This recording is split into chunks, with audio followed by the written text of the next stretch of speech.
So, hello guys, welcome to my channel. Today, let's see signal error correcting and Hamming codes. Single error correcting Hamming codes. Now, so for a single error correcting Hamming code, there are few properties because actually this is similar to what we have done previously, that n comma k Hamming code only. But here only we know that k bits. Basically the number of data bits only we know.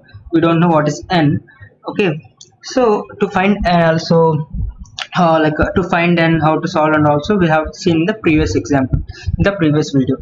So let us go through once again. So first, the code length will be, we have the equation inequality that n less than or equals to 2 power k minus 1.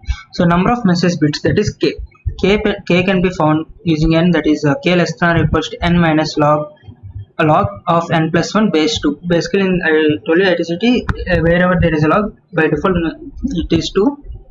Okay, so number of parity check bits, that is n minus k. We know that n minus k are the parity bits, are the check bits. Now coming to the error correction capability, we know that error correction capability is t min minus 1 by 2, that is denoted by t. Okay, so first we need to see here. Let us, they have given that design an n comma k Hamming code with the minimum distance of d min is equal to 3 and a message length of 4 bits. That means they have given k and d min. So d min is used to find the error correction capability.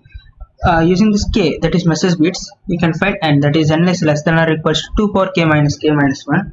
When we substitute and solve, we got n as found to be 7. So after that we have to find the syndrome, right? To find the syndrome we need a H transpose. So how to find H transpose? B by I n minus k, right? P of k by p and k comma n minus k merged with column wise, you have to merge like this, merge with I n minus k. So we know identity matrix of I n minus k because I n is 7, k is 4, so I 3, right? We got a I3 matrix, that is identity matrix of 3 comma 3. We want to know p, they haven't mentioned about p, so we need to find p. What is p? So basically totally how many p elements will be there? We know that it is a k comma n minus k, no? So that means number of columns 2 minus k, that means basically each row having 2 power n minus k bits, right? Basically parity bits are 2 n minus k. So how many possible combinations are there? 2 power n minus k combinations. So 2 power 7 minus 4, that is 3. We got 8 combinations. 2 power 3 is 8. So this is what already told in the previous video also. So this is same. So 2 power 3 8 combinations. So 3 bits. So these 3 bits will have 0 0 3 zeros, 0 0 1 0 0 1 0 0 1 1 1 0 0, like that. We will get out of 8 combinations 0 0 0 can be used, and so actually if you get syndrome as all zeros, that means there is no error. So we will just eliminate that type that sequence, and then what we have to eliminate means we have to eliminate already we know that identity matrix, right? That is 1 1 0 0 0 1 0 0 0 0 0 1. So these combinations also, the identity matrix combinations also, we need to eliminate. So we will left it. So basically out of it we have removed 4, that is one is all zeros, another is identity matrix.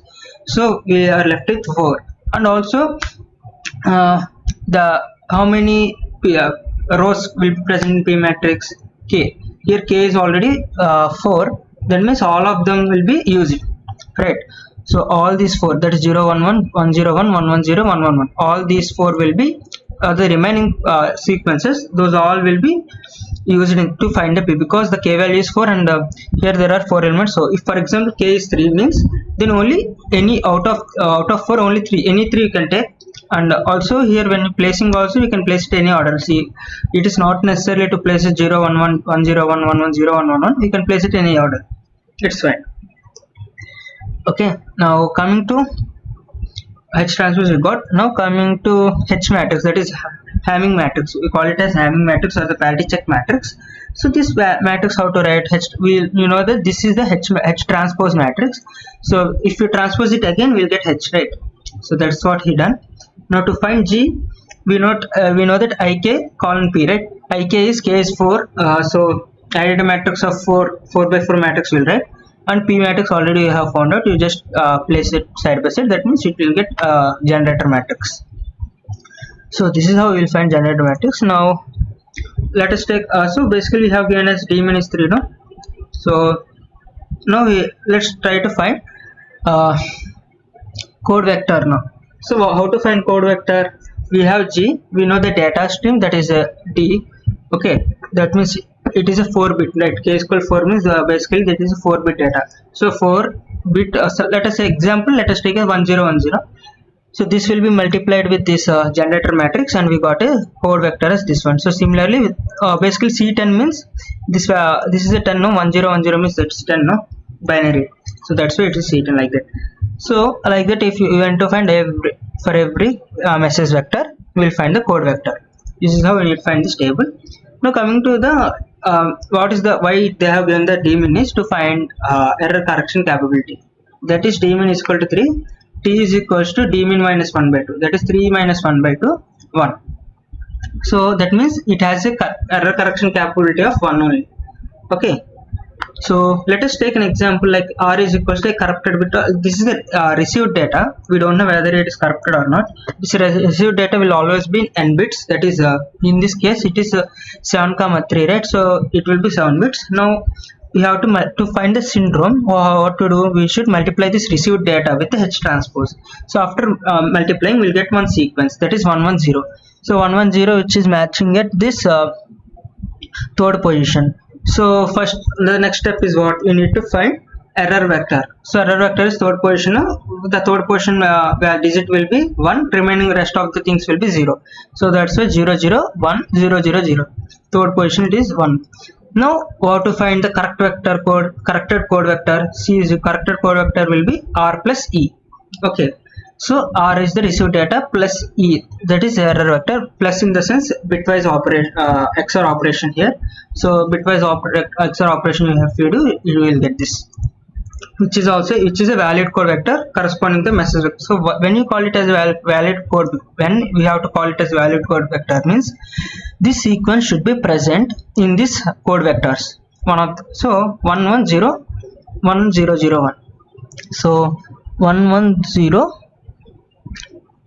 1001. So this here it is present, so we can call it as a valid code vector. That's it. Now coming to the Hamming bound. What is a Hamming bound? So Hamming bound will say is like if an n comma k linear block code is to be capable of correcting t errors, then the total number of syndromes shall not be less than the total number of all possible error patterns. So for example, this linear block code can have a like capability to have some t errors, not only single. If it has some multi-error correction capability, then the number of syndromes should not be, so the number of syndromes shall not be less than the total number of all possible error patterns. So that's what here written. The number of syndromes will be 2 per n minus k only, no? Right? So it will be 2 per n minus k only.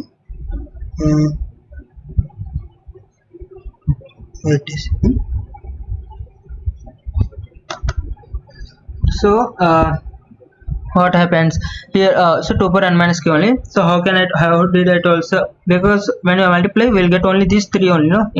This dimension only. That means this is a dimension of some cross into n cross. So you can't. So it will be some n cross n minus k. So this will be n minus k. So basically it has n minus k columns, no? So syndrome will also be n minus k columns only. So that's why we'll get 2 power n minus k syndromes. So 2 power n minus k syndromes greater than or equals to sigma I is equal to 0 to t nc1. That is a permutation combination that C. This is the combination C. Okay. So nci basically. So I is ranging from 0 to t. We need to for everything we have to add. So let us take, so the binary code for which a Hamming bound turns out to be an equality is called a perfect code. So when we calculate this 2 power n minus k, we got one value, and if we calculate this value, if both are equal to same, then exactly equal, these two values are exactly equal, then we call it as a perfect code. So we'll just find the daemon. For this, daemon is 3, so t is equals to 1. Okay, for a 7,4 having code, the single error code, so when you find so t is 1, no, so sigma is equal 0 to t, that is 0 to 1 c naught. Okay, cci basically, so sorry, 7ci, that is equal to 7c0 plus 7c1. Here it is a mistake, it should be I. So 7c naught is 1 and 7c1 is 7, is equals to 8. Now, and 2 power n minus k is equals to 2 power 7 minus 4, that is 2 cube, that is 8. Okay, we have so basically these two are exactly equal, so we can call it as a perfect code. Similarly, it can be verified for 15, 11, 31, 26, 63, 57. All are CSA Hamming codes with the satisfies equation, this one, and with equality sign, then hence we call it as a perfect code. So in exam they might give this combination, ask them whether it is a perfect code or not, like that. So if you ask to find whether it is a perfect code or not, we need to find this Hamming code bound using this Hamming code bound. Okay, they will give also the daemon also they will give. So first we need to find the t, then we substitute in this equation and just so in this equation just find the 2 power n minus k and this one. So we'll let so when they both are equal, then we can say it is a perfect code. Okay, thank you for watching. In the next lecture we can see standing array how to do. Okay.